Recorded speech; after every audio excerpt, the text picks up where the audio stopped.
अस्सलाम वालेकुम CSS aspirants, welcome back to Pakistan officers academy. दोस्तों, हम part 4 general science and ability के अंदर जनरल साइंस के सेक्शन में हैं और आज का लेक्चर है अर्थ एंड स्पेस साइंस, जिसमें हम यूनिवर्स, सोलर सिस्टम, अर्थ स्ट्रक्चर, नेचुरल फिनोमेना को स्टडी करेंगे। ये टॉपिक सीएसएस एग्जाम्स के लिए बहुत हाई यील्ड और कॉन्सेप्चुअल क्लियरिटी के लिए इम्पोर्टेंट है। अगर आपने previous lecture number 34 basic chemistry miss किया है तो उसका लिंक डिस्क्रिप्शन में दिया गया है, क्योंकि वो आपकी फाउंडेशन और साइंटिफिक अंडरस्टैंडिंग स्ट्रॉन्ग करता है।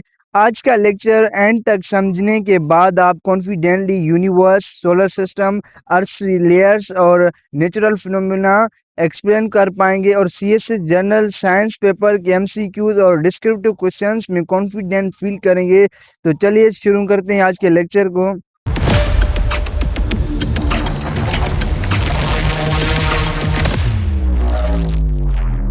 सबसे पहले हम देखेंगे यूनिवर्स को।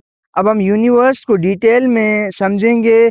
सबसे पहले डेफिनेशन को देखेंगे, फिर ओरिजिन के हर इंग्लिश पॉइंट को पढ़ते हुए उसकी एक्सप्लेनेशन देखेंगे। सबसे पहले हम डेफिनेशन को देखते हैं। यूनिवर्स की डेफिनेशन है, the universe includes all space, time, matter and energy. Everything that exist is part of the universe. इस डेफिनेशन का मतलब है कि जो कुछ भी मौजूद है, चाहे वो स्पेस हो, वक्त हो, मैटर हो या एनर्जी हो, सब यूनिवर्स का हिस्सा है। यूनिवर्स सिर्फ स्टार्स या प्लैनेट्स का नाम नहीं, बल्कि हर वो चीज जो एग्जिस्ट करती है उसका टोटल कॉम्बिनेशन है। अब हम आगे बढ़ते हैं और यूनिवर्स का ओरिजिन देखते हैं। According to big bang theory के मुताबिक यूनिवर्स के ओरिजिन को हम पॉइंट पॉइंट करके देखते हैं। पहला पॉइंट है, the universe began approximately 13.8 billion years एगो।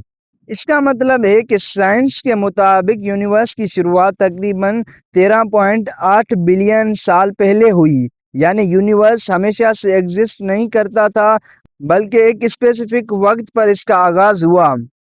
अब दूसरा पॉइंट देखते हैं, it started from an extremely hot and dense state. यहाँ बताया जा रहा है कि शुरुआत में यूनिवर्स बहुत ज्यादा गर्म यानी एक्सट्रीमली हॉट और बहुत ज्यादा घना यानी डेंस था। मतलब सारी एनर्जी और मैटर एक बहुत छोटी सी जगह में कंसंट्रेटेड था। टेम्परेचर और प्रेशर दोनों इंतहाई हाई थे।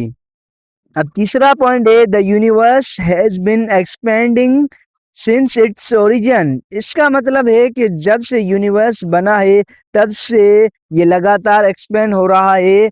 एक्सपेंशन का मतलब है कि गैलेक्सीज एक दूसरे से दूर होती जा रही हैं, स्पेस खुद फैल रहा है।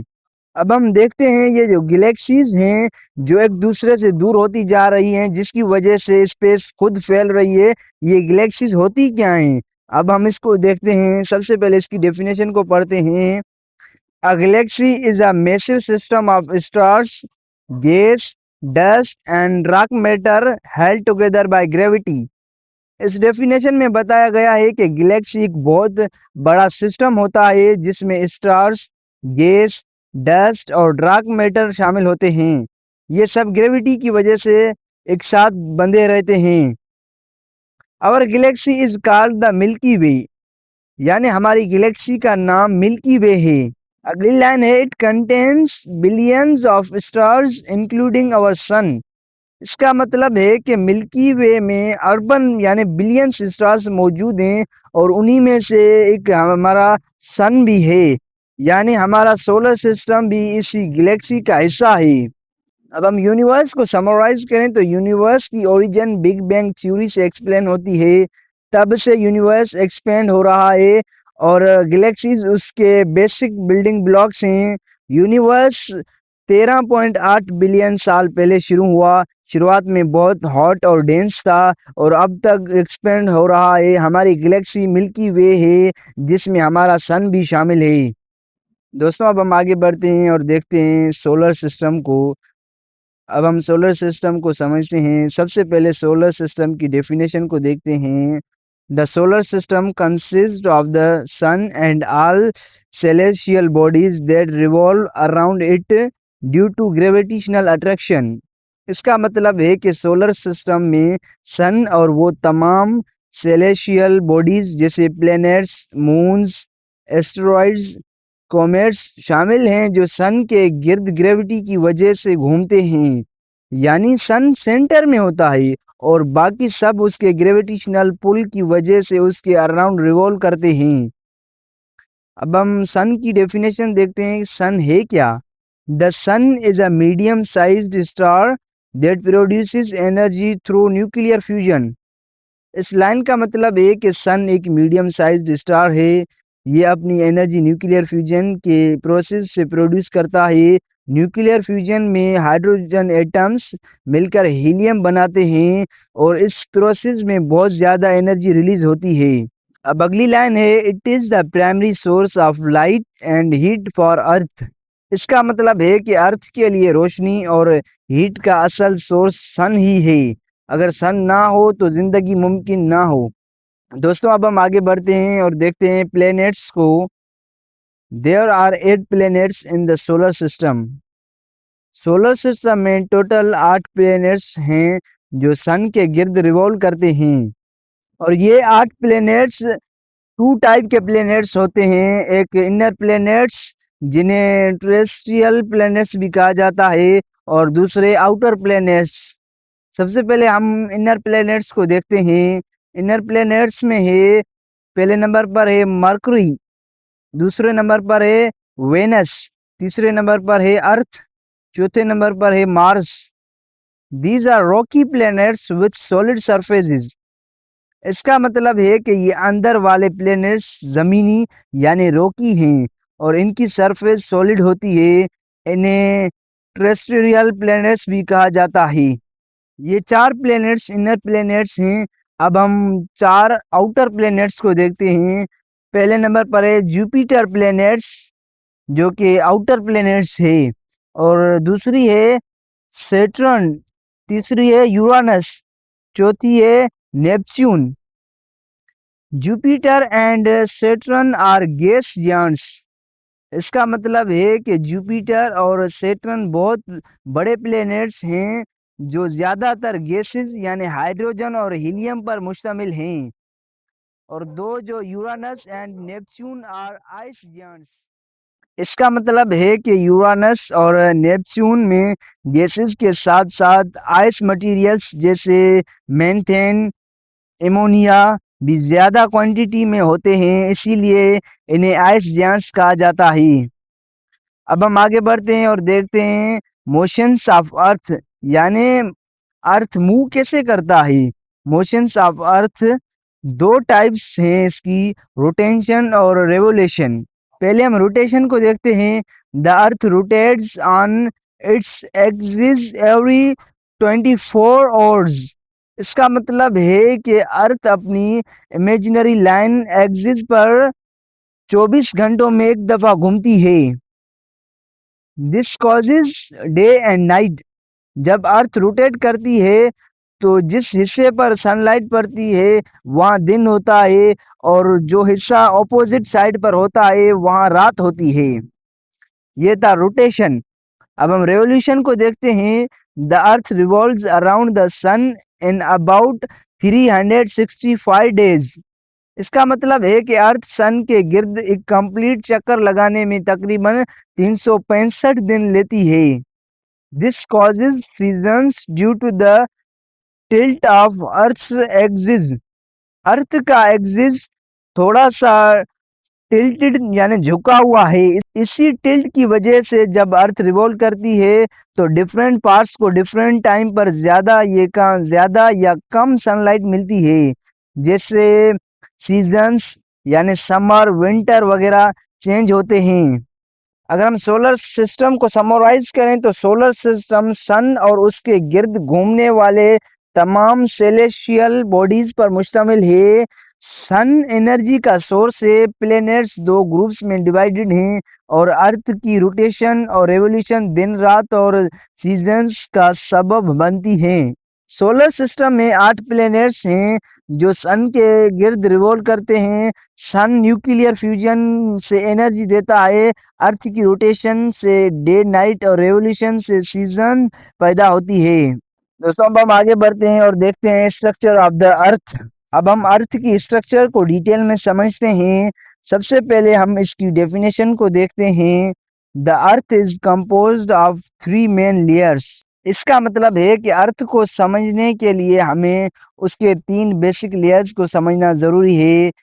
वो 3 लेयर्स क्रस्ट, मेंटल और कोर।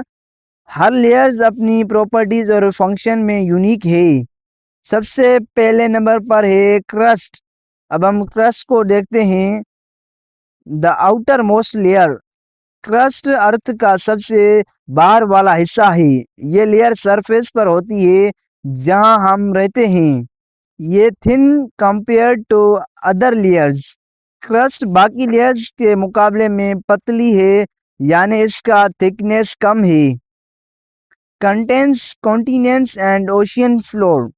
क्रस्ट में कॉन्टिनेंट्स यानी लैंड मॉस और ओशियन फ्लोर शामिल होते हैं, यानी हमारी लैंड और समुंदर का बॉटम इसी लेयर में है। यानी हमारी लैंड और समुंदर का बॉटम इसी लेयर में है। अब दूसरी लेयर है mantle, the thickest layer. Mantle earth की सबसे मोटी लेयर है जो क्रस्ट के नीचे और कोर के ऊपर है। Composed of semi molten rock. ये पार्शियली मेल्टेड या सेमी मोल्टन रॉक से बना है। इसमें सॉलिड और लिक्विड दोनों का मिक्सचर होता है। कन्वेक्शन करंट्स अकर हेयर। मेंटल में हीट की वजह से कन्वेक्शन करंट्स चलती हैं जो प्लेट्स को मूव करने और वोल्केनिक एक्टिविटी में हेल्प करती हैं। अब तीसरी लेयर है core. The core is divided into outer core यानी लिक्विड एंड इनर कोर यानी सॉलिड। कोर अर्थ का सेंट्रल पार्ट है। आउटर कोर लिक्विड मेटल्स का बना है और इनर कोर सॉलिड मेटल्स का होता है। The movement of molten metals in the outer core generates earth magnetic field. Outer core में मोल्टन मेटल्स की मूवमेंट से अर्थ का मैग्नेटिक फील्ड बनता है। ये मैग्नेटिक फील्ड कंपास और प्लैनेट्स की प्रोटेक्शन के लिए ज़रूरी है। अब हम समराइज करें तो अर्थ की लेयर्स हर एक अलग फंक्शन और कंपोजिशन रखती है।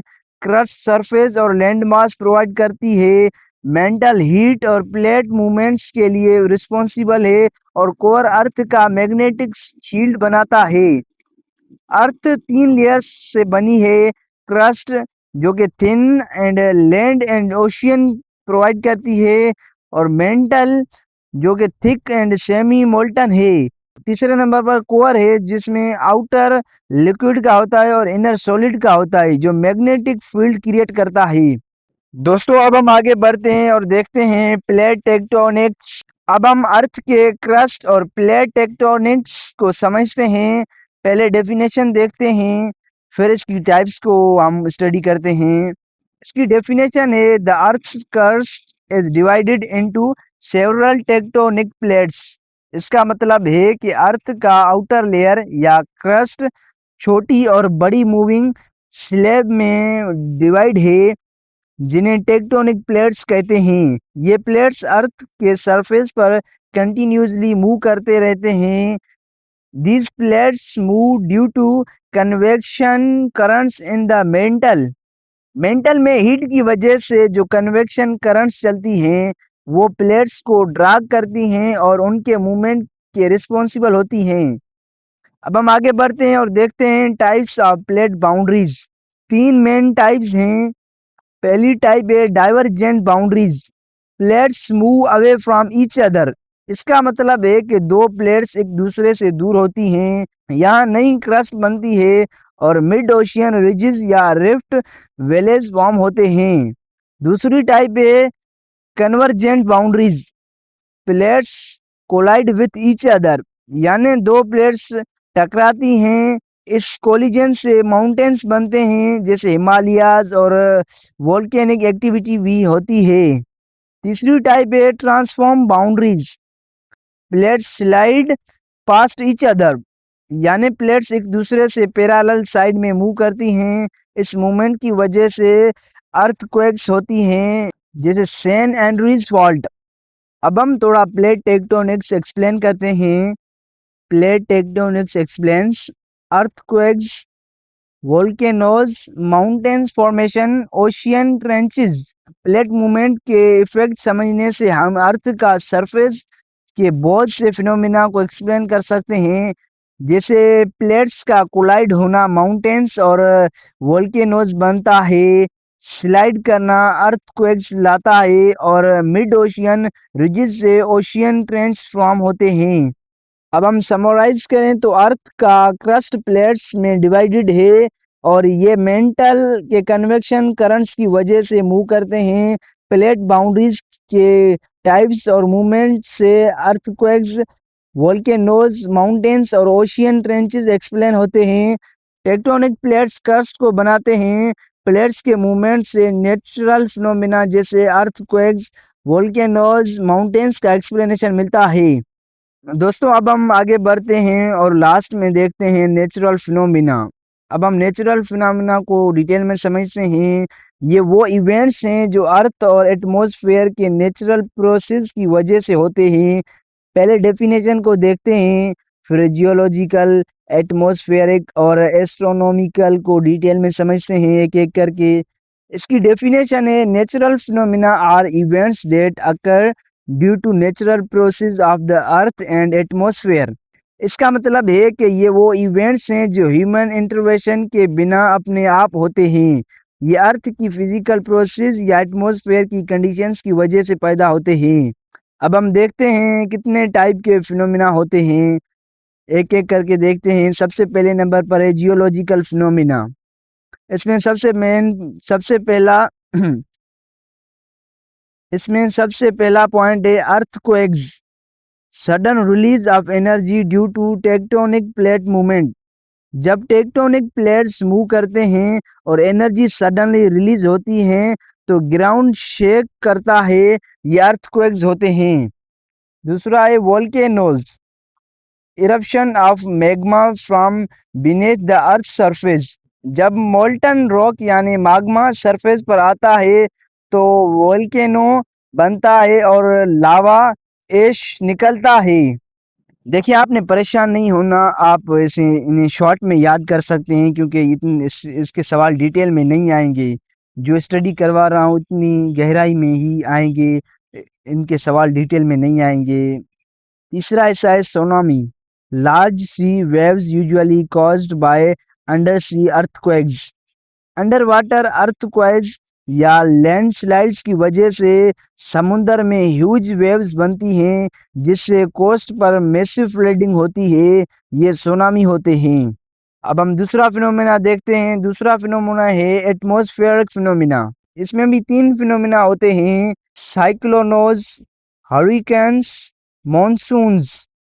ये फिनोमिनाज एटमॉस्फेयर में प्रेशर डिफरेंसेस और टेम्परेचर वायरेशंस की वजह से होते हैं, जैसे साइक्लोन या हरिकेन में लो प्रेशर एरिया और वाइंड का स्ट्रॉन्ग फ्लो बनता है, और मानसून से सीजनल टेम्परेचर और प्रेशर का इफेक्ट होता है।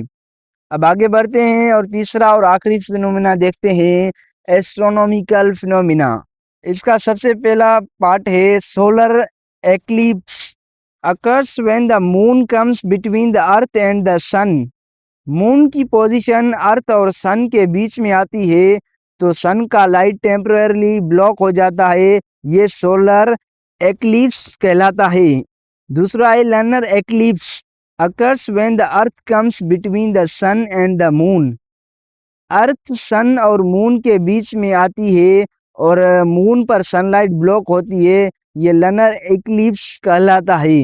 दोस्तों नेचुरल फिनोमिना तीन मेजर कैटेगरीज में होते हैं, जियोलॉजिकल, एटमॉस्फेरिक और एस्ट्रोनॉमिकल। ये अर्थ और स्पेस के नेचुरल प्रोसेस का नतीजा है और एनवायरनमेंट में मेजर इफेक्ट डालते हैं। नेचुरल इवेंट्स अर्थ और एटमॉस्फेयर की प्रोसेस की वजह से होते हैं। अर्थक्वेक्स, वोल्केनोज, सुनामिस, साइक्लोन्स और इक्लिप्सेस इनकी एग्जांपल्स हैं। दोस्तों ये था हमारा आज का लेक्चर। आज के लेक्चर में हमने यूनिवर्स, सोलर सिस्टम, अर्थ की स्ट्रक्चर और नेचुरल फिनोमिना को डिटेल में समझा। ये lecture earth and space science का स्ट्रॉन्ग फाउंडेशन है। इस लेक्चर को रिवाइज ज़रूर करें और स्पेशली अर्थ की लेयर्स और प्लैनेटरी मोशंस को क्लियर रखें। अगर आपको थोड़ी सी कन्फ्यूजन हुई है तो घबराना नहीं, आपको इतनी डिटेल्स में इन पॉइंट्स के डिटेल्स में नहीं पूछा जाएगा, आपको शॉर्ट में ही याद रखना है। इस लेक्चर को रिवाइज ज़रूर करें। अगर लेक्चर हेल्पफुल लगा हो तो वीडियो को लाइक करें, कमेंट करें और चैनल को सब्सक्राइब ज़रूर करें ताकि अगली वीडियो आप तक मिस ना हो। इंशाल्लाह नेक्स्ट लेक्चर में हम स्टडी करेंगे एटमॉस्फेयर एंड क्लाइमेट चेंज। तब तक के लिए अल्लाह हाफिज़।